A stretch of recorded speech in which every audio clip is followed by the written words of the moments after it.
நாடார்குல ரத்த உறவுகள் அனைவருக்கும் அன்பு வணக்கம். நேற்று வாட்ஸ்அப்பில் பார்த்தீங்கன்னா ஜெயச்சந்திரன் அப்படிங்கிற அண்ணாச்சி ஒரு கேள்வி எழுப்பியிருக்காங்க.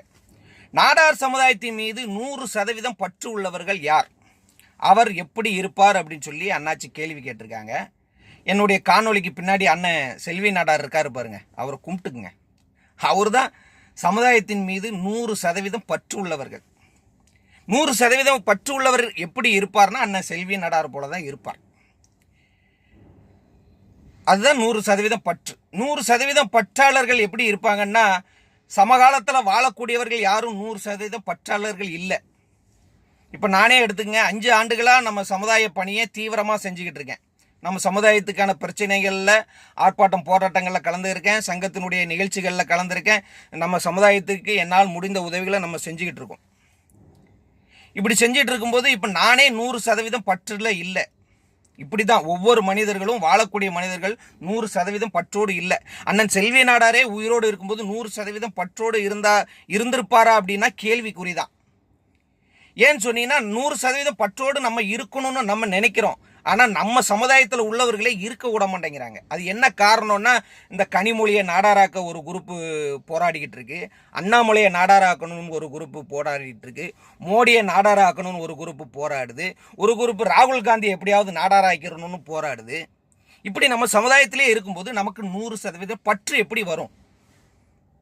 அப்போ 100% பற்று சமகாலத்தில் உயிரோடு இருக்கிறவங்களுக்கு யாருக்கும் இருக்க வாய்ப்பே கிடையாது. ஏதாவது ஒரு குறை இருக்கும். கோடி கணக்கில் பணத்தை அள்ளி கொடுத்தாலும், சமுதாயத்துக்காக பள்ளிக்கூடம் கட்டினாலும், மருத்துவமனைகள் கட்டினாலும், திருமண மண்டபங்கள் கட்டினாலும் அவங்களுக்கு 100% பற்று இருக்குமானா இருக்காது.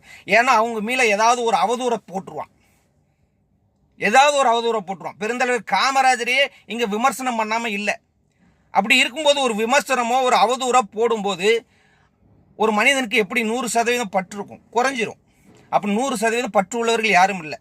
அப்படி இருந்தவர், வாழ்ந்தவர் அண்ணன் செல்வி நாடார் தான். அவர் தான் சமுதாயத்திற்காக என்ன பண்ணுறாருன்னா, எதிரிகளால் தன் மார்பில் வெடிகுண்டை தாங்குறாரு. வெடிகுண்டை போடுறான். வெடிகுண்டு போட்டுட்டு அப்புறம் பக்கத்தில் போய் பார்க்குறான். உயிர் இருந்ததுன்னா ஐயோ நமக்கு ஆபத்து, நம்ம குடும்பத்துக்கு ஆபத்து, நம்ம ஜென்மத்துக்கே ஆபத்துன்னு சொல்லிட்டு வெடிகுண்டை போட்டுட்டு போய் பக்கத்தில் போய் பார்க்குறான். அண்ணன் நிலகுலைஞ்சி உயிர் போகும் தருவாயில் இருந்துகிட்டு இருக்கு. அப்போ கூட இப்படியே விட்டுட்டு போனால் பிழைச்சிக்கிட்டாருன்னா நம்ம செத்தோம் அப்படின்னு நினச்சி பக்கத்தில் இருந்த கடப்பாரை எடுத்து நெஞ்சில் குத்தி கொள்கிறான். அப்படி சமுதாயத்துக்காக உயிரே கொடுத்தவர் அண்ணன் செல்வி நாடார். அவர் தான் 100% பற்றாளர்.